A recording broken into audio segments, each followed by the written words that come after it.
Halo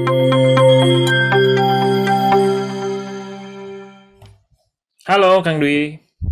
Halo Kang Rian, sehat selalu. Wah, sehat selalu Kang Dwi. Nah, kita di kesempatan kali ini kita mau diskusi tentang growth mindset ya Kang ya. Nah, ini Ya, growth mindset. menarik banget nih Kang Dwi mau share-share ke kita mengenai apa itu growth mindset.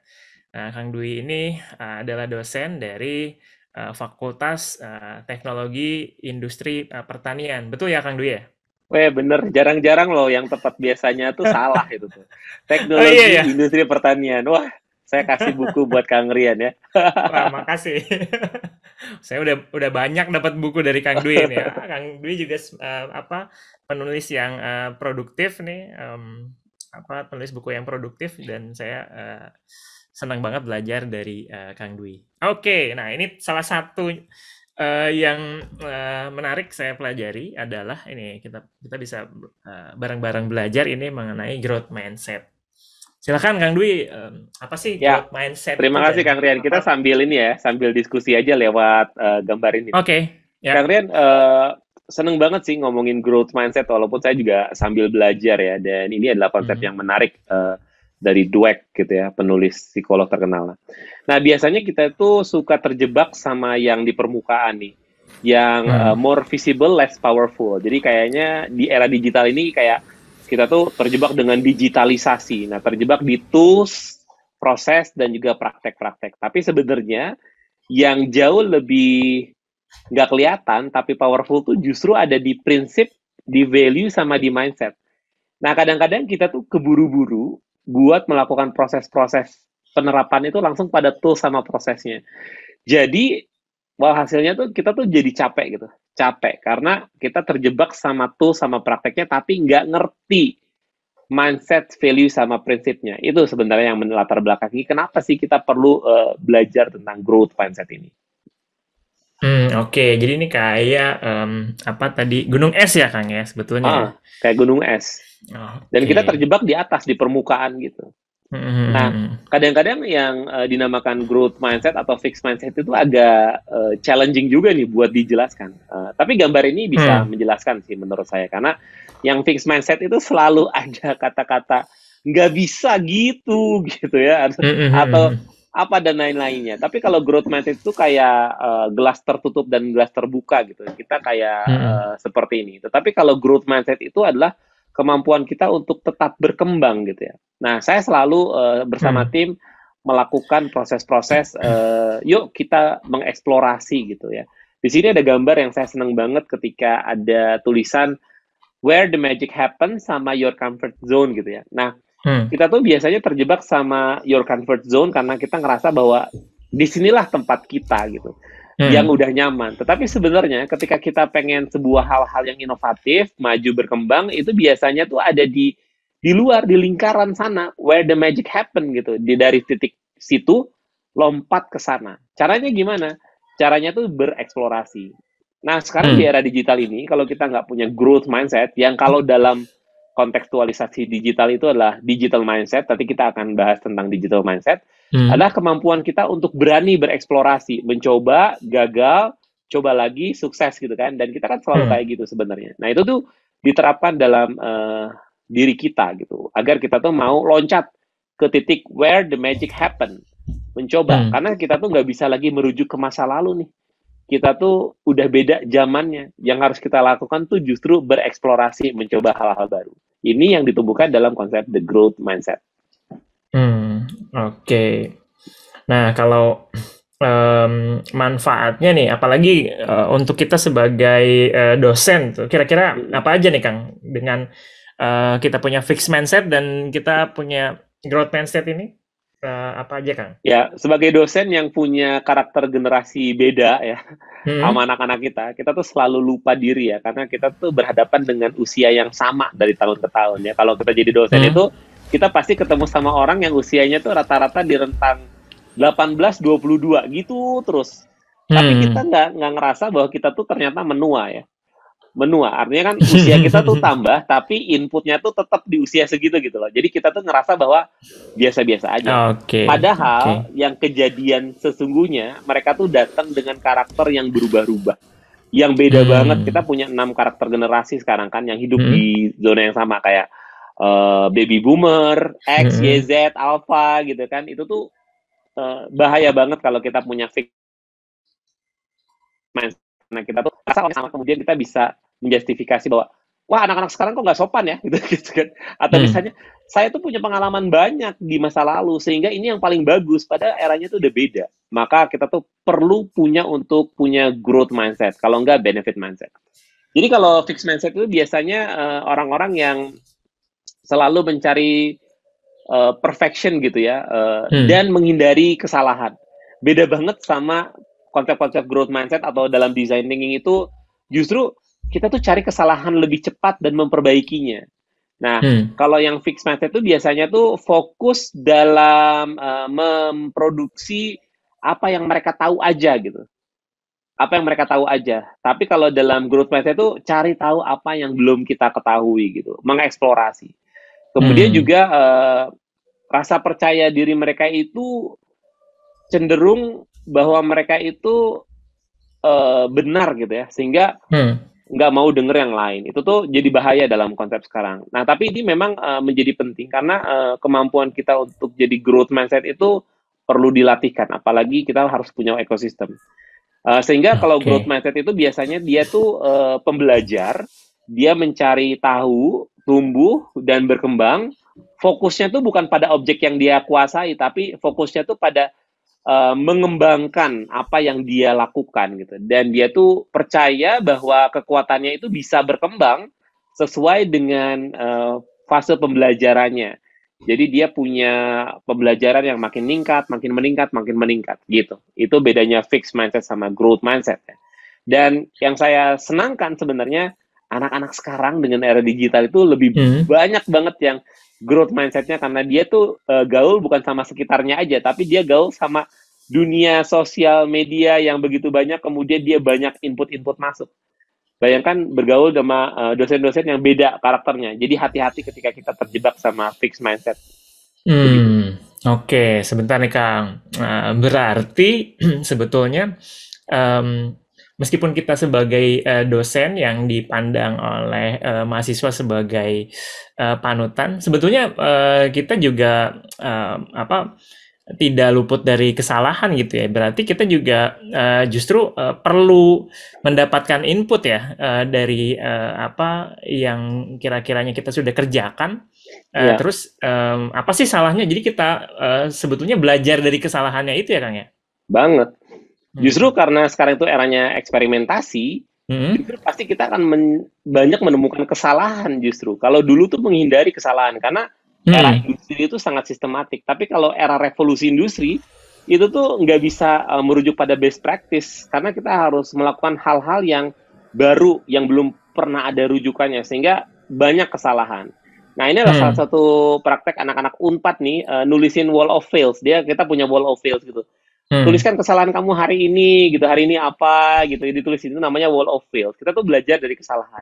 Jadi Hmm. kesalahan itu diperkenankan, tapi yang tidak diperkenankan itu adalah mengulang-ulang kesalahan gitu. Hmm. Jadi itu makanya si tulisan-tulisannya tuh di dinding tuh makin banyak gitu si wall of fails ini. Justru failure is good. Jadi failure is good itu adalah salah satu konsep uh, konsep design thinking atau growth mindset juga ya, karena dari situlah kita belajar. Karena kan kalau kita memasuki zona baru itu pasti kita kan kayak di hutan belantara ya, nggak tahu, pasti Hmm. ada kesalahannya. Tapi kesalahan itu terukur sehingga kita nggak bablas. Jadi itu penting Oke. banget dalam growth mindset. Oke. Nah, ini saya juga sambil berefleksi nih Kang berarti. Hmm, Apalagi saya kan dari latar belakang pendidikan apa namanya keperawatan ya. Nah, hmm, di kesehatan. Nah, berarti di situ yang bisa saya pikirkan adalah orang kalau digambar yang tadi, yang tembok tadi, hmm, berarti kebayang ya orang nggak akan mau melangkah ketika dia takut gagal gitu ya, takut ya, dirinya melakukan kesalahan gitu ya. ya, Ibaratnya Mungkin bisa dibayangkan kalau kita nggak mau gagal ya kita akan melakukan hal yang sama dari tahun ke tahun gitu ya Kang ya tanpa apa mau mencoba gitu ya. Ya, sepakat. Oke, oke, oke. Nah, ini Nah, kalau misalnya hmm, teman-teman lihat ya, Kang Rian lihat ini hmm, anak-anak ini menuliskan kesalahan dan secara inklusif. Jadi artinya kalau hmm, Kang Rian bikin kesalahan, Kang Rian itu akan nulis di situ. Kemudian saya akan hmm, membaca kesalahannya Kang Rian. Jadi saya hmm, nggak akan mengulang kesalahannya Kang Rian pada konteks diri saya. Gitu. Jadi ini sangat inklusif ya praktek-praktek kayak gini. Jadi kita hmm, nggak belajar sendiri, tapi kalau dalam sebuah tim itu kita belajar untuk kamu salahnya apa. Oh, bener ya, hmm, kamu udah melakukan itu ya dalam hmm. waktu singkat. Jadi kita bisa belajar. Jadi kalau kita belajar growth mindset bareng-bareng dalam sebuah project itu akan sangat bermanfaat karena kita bisa belajar langsung dari teman-teman kita dalam kontekstual sekarang. Oke. Gitu. Nah, Hmm. Kang Dwi, nah seringnya kan kita kalau Hmm. ngerjain sesuatu ya ada project atau apa, kita kan nggak mau dilihat salah ya, salah itu sesuatu yang memalukan gitu ya. Oh, oh. Berarti kalau di konsepnya growth mindset ini nggak berlaku yang seperti itu ya? Enggak berlaku. Tetapi kita terukur kesalahan itu karena kita Hmm, punya proses-proses yang namanya tuh beriterasi gitu ya, hmm, memperbaiki secara terus-menerus. Jadi salahnya tapi terukur, nggak bablas. Jadi karena kita ada oke, budaya kayak ketemuan daily meeting, weekly meeting, kemudian hmm, nggak tiba-tiba ketahuan salahnya tuh 3 bulan, nggak mungkin. Jadi kesalahan itu dideteksi sedini mungkin gitu. Jadi memang dalam oke, mengembangkan growth mindset itu menjadi penting karena kadang-kadang kita tuh selalu terjebak di zona nyaman ya. hmm, Ngerasa safe, hmm, terkontrol gitu. Tapi pintu pertama keluar dari zona nyaman adalah zona ketakutan. Jadi kayaknya kita hmm, kurang pede gitu ya. Dan itu tuh biasa. hmm, Nah, di zona ketakutan ini biasanya kita tuh cari-cari excuse, cari-cari alasan untuk nggak maju gitu ya. Harusnya hmm, cari-cari alasan buat maju. Kemudian biasanya di zona ketakutan ini banyak teman-teman yang belum tergerus sama pola-pola baru sehingga milihnya mayoritas. Nah, justru hmm, ini menjadi pengisi zona ketakutan. Makanya kita tuh perlu proses untuk lewat zona ketakutan. Nah, di zona ketakutan ini kita masuk ke zona belajar nih. Nah, zona hmm. belajar itu biasanya kalau dari sudut pandang lain tuh zona ini, zona kegagalan. Nah, kalau sudut Oke. pandangnya zona gagal sih, tapi sudut pandang growth mindset itu zona belajar. Karena kenapa? Karena biasanya Hmm, di zona belajar ini kita tuh banyak kerugian, misalnya hmm, kerugian waktu, apa dan lain-lain, tapi itu ongkos kalau dari sudut pandang itu. Artinya di zona kegagalan yang hmm, dipandang dari sudut pandang growth mindset itulah zona belajar, sebenarnya hmm. kita lagi berlatih untuk punya skill-skill baru, kemudian kita masuk ke zona tumbuh. Nah, zona tumbuh ini bisa udah mulai menemukan purpose-nya, kita ada di mimpi kita, dan waktunya untuk bikin goals baru gitu. Nah, ini Hmm. jadi kita akan menemukan zona convert lagi yang baru, tetapi disitulah kita juga harus menentukan new goals yang baru. Nah, ini menjadi penting adalah untuk menjalani si zona-zona nyaman ini. Oke, Kang, nih kalau berarti kalau kayak gitu, eh, kan biasanya kita takut ya tadi Hmm, ketakutan ya. tadi, Hmm, berarti kalau saya punya pikiran, aduh, saya nggak mau, taruhlah kalau ada program gitu ya, aduh, saya nggak mau ngerjain program ini kalau hmm. ternyata program ini belum Terbukti siap sukses. 100%, Iya. belum bener nih gitu. Itu Uh, berarti masuknya fixed mindset ya saya ya? um, Harusnya harusnya mm, dijalanin aja dulu gitu ya? iya, sebenarnya sih harus dijalankan step by step ya, karena Hmm, kita tuh harus bergerak di atas perubahan sekarang itu. Kita nggak bisa mhm, siapin hmm, dulu gitu. Kalau mhm. siapin dulu tuh Iya orang benar, udah kemana gitu. Jadi mhm, perubahan itu dilakukan di atas perubahan gitu. Jadi artinya mhm, kita melakukan proses iterasi. Jadi mmm, justru ini menjadi menarik karena konsep-konsep ini bertentangan sama konsep fixed mindset yang harus siap dulu. Nggak akan mhm, pernah siap gitu tuh, karena yang harus dilakukan tuh continuous improvement. Jadi biasanya kalau growth mindset itu menemukan kegagalan sebagai opportunity ya, sebagai kesempatan mmm, untuk tumbuh. Failure is an opportunity to grow. Tapi kalau misalnya di fixed mindset itu failure is the limit of my ability. Jadi, oh saya gagal, saya nggak mmm, mampu, udah di situ. Saya gagal kok nggak mampu. Tetapi justru mmm, kita tuh menemukan kegagalan untuk numbuhin. Kemudian kalau di growth mindset tuh I can learn to do anything I want. Saya bisa mhm, belajar. Jadi bukan saya bisanya ini gitu, tetapi Kalau nggak bisa, saya belajar ya gitu. Dan itu di challenge. Kemudian juga konsep-konsep growth mindset ini jadi penting dalam kelas-kelas pembelajaran. Kenapa? Karena ini akan mendatangkan kita untuk mendapatkan kesempatan-kesempatan atau challenge untuk tumbuh gitu, tumbuh dengan tantangan-tantangan. Jadi kalau nggak ditantang ya susah. Kemudian yang paling penting dalam feedback growth mindset itu feedback sih. Feedbacknya itu konstruktif. Jadi kita tuh belajar untuk ngasih feedback dan menerima feedback. Nah, ini yang beda banget sama orang-orang yang fixed mindset itu. Kalau dapat feedback itu dia jadi sangat personal gitu. Jadi kayak kritik personal gitu. Nah, ini yang tersinggung yang tersinggung gitu. Jadi dia nggak bisa bedain mana pekerjaan, mana personal gitu. Nah, ini harus kita tumbuhkan. Oke. Nah saya berkaca lagi nih berarti ini sering banget ya, apalagi pekerjaan kita sebagai dosen ketika melakukan satu, ya katakanlah yang paling sering saya kerjakan adalah sebuah model pembelajaran baru, mau saya terapkan di sebuah mata kuliah gitu ya. Nah itu berarti suasana kalau ada evaluasi itu harusnya kritikan itu menjadi sesuatu yang berharga ya Kang ya. Jadi kita artinya tahu kalau kita bikin perahu baru itu tahu nih yang masih bolong itu di mana gitu ya.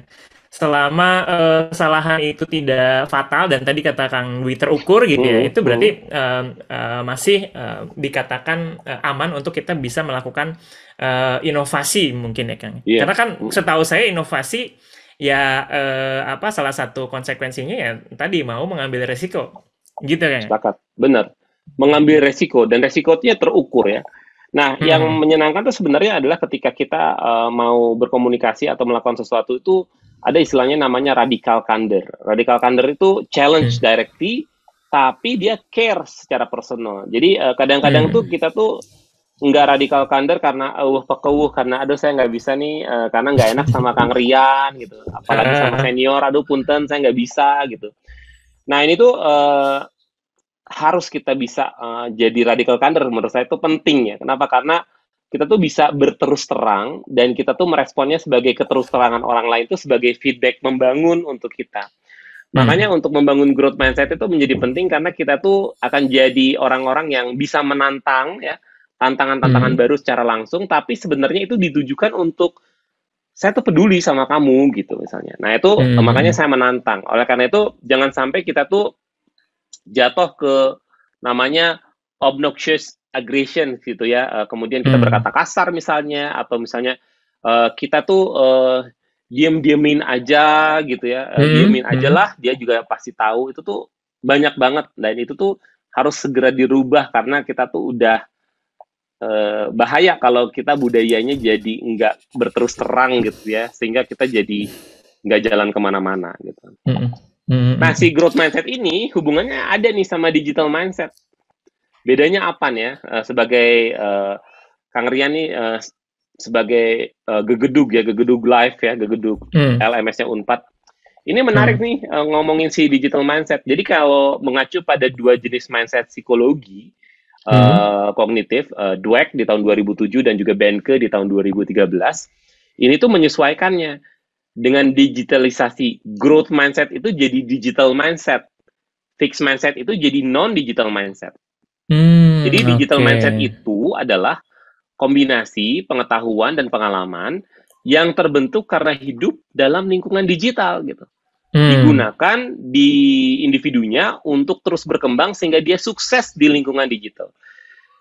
Nah banyak juga penggiat digital itu nggak digital mindset gitu. Soalnya dia itu malah jadi fixed mindset gitu. Itu tuh jadi sebuah keprihatinan juga. Oleh karena itu nggak apa-apa kita misalnya agak gaptek gitu ya. Nggak digital mindset. Tapi kalau dia bisa sukses di lingkungan digital, walaupun dia gaptek misalnya, termasuk dia bisa mengembangkan dirinya dalam lingkungan digital, artinya dia punya digital mindset yang bagus gitu.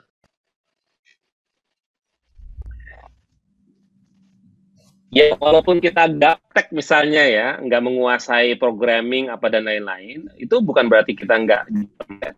Tapi digital mindset itu adalah orang-orang yang datang dengan berpikir tumbuh bahwa dia tuh bisa belajar dan berkembang di lingkungan digital. Nah, kebanyakan kita tuh memaknai digital mindset itu dengan bisa programming, bisa apa dan lain-lain. Nggak gitu juga, tetapi justru growth mindset dalam konteks digital gitu. Bisa ketangkap nggak kalian? Oke, nah ini menarik juga nih, karena kan kalau tantangannya dengan adanya digital mindset, berarti kan ini sesuatu hal yang menuntut kita untuk berubah, mempelajari sesuatu yang baru. Artinya gitu kan ya, Kang ya. Berarti itu kita di-challenge secara langsung tuh sebagai apalagi dosen gitu ya. Ya, Wah, kita jadi nggak bisa apa-apa. Kita dengan hal yang baru gitu, dengan teknologi yang baru, kita jadi merasa kita sudah failure gitu ya. Karena ya, kan kita jadi ngerasa kita nggak mampu gitu kan ya. Bukan karena kitanya nggak bisa, tapi teknologinya udah muncul, terus kita jadi seolah-olah ketinggalan. Mungkin gitu ya Kang ya. Nah sebetulnya ya, jadinya kita merespon hal itu jangan mundur berarti ya, tapi kita jangan harus mundur. mengakui bahwa oh memang saya belum paham gitu ya. Ini waktunya saya untuk terus-terusan growth, terus-terusan untuk mau belajar. Kira-kira gitu ya Kang ya? Benar. Oke, oke. Harus mau growth lingkungan digital, artinya kita juga embrace ya. Pokoknya kita menggelorakan challenge ya, tantangan. Ya jadi growth mindset itu membuat kita untuk mau menggelorakan tantangan ya. Tapi yang paling penting juga justru adalah persistence. Persisten Hmm. tuh konsisten ya. Istiqomah itu tuh seringkali kita tuh mundur karena sebuah kegagalan, kemudian kita belok gitu kan. Nah itu juga menjadi penting. Hmm. Kemudian juga yang di growth mindset itu sangat senang. Kenapa? Karena kita belajar merespon kritik dengan baik. Dan kita juga jadi terinspirasi sama kesuksesan orang lain. Karena orang lain itu sukses pasti punya cara dan pengalamannya masing-masing. Jadi kita tuh belajar bukan mengkritisi kesuksesan orang lain. Jadi kalau fixed mindset jelas ya dia tuh menghindari tantangan gitu. Hmm. Kedua adalah gampang banget itunya menyerah. Hmm. Kemudian juga melihat effort itu sebagai aduh nggak usah lah gitu lah, capek gitu ya. Hmm. Dan seringkali dia itu ignore feedback. Jadi kayak mengabaikan feedback itu tuh Hmm. bahaya ya. Dan terakhir adalah Hmm. merasa terancam sama kesuksesan orang lain. Dan itu tuh Hmm. sangat banyak ya terjadi dan itu tuh sangat penting bagaimana kita menumbuhkan si growth mindset ini di ekosistem kita. Oke. Berarti kegigihan itu penting ya Kang ya? Penting. Oke. Hmm. Jadi Nah oleh ini karena apa itu nih Kang Kang? Rian, kita Hmm. perlu punya creative input nih buat diri sendiri karena Hmm.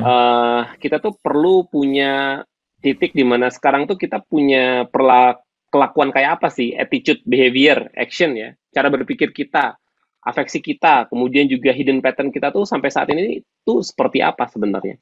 Nah, oleh karena itu kita harus punya horizon waktu di masa depan tuh kita pengen kayak apa, sehingga kita tuh punya visi masa depan, sehingga kita punya creative inputs ya. Seperti basic value apa yang harus kita perkaya, inspirasi apa, pertemanan baru apa yang harus kita punya, itu tuh harus punya gitu tuh. Sehingga kita menjadi selalu individu baru yang tetap berkembang.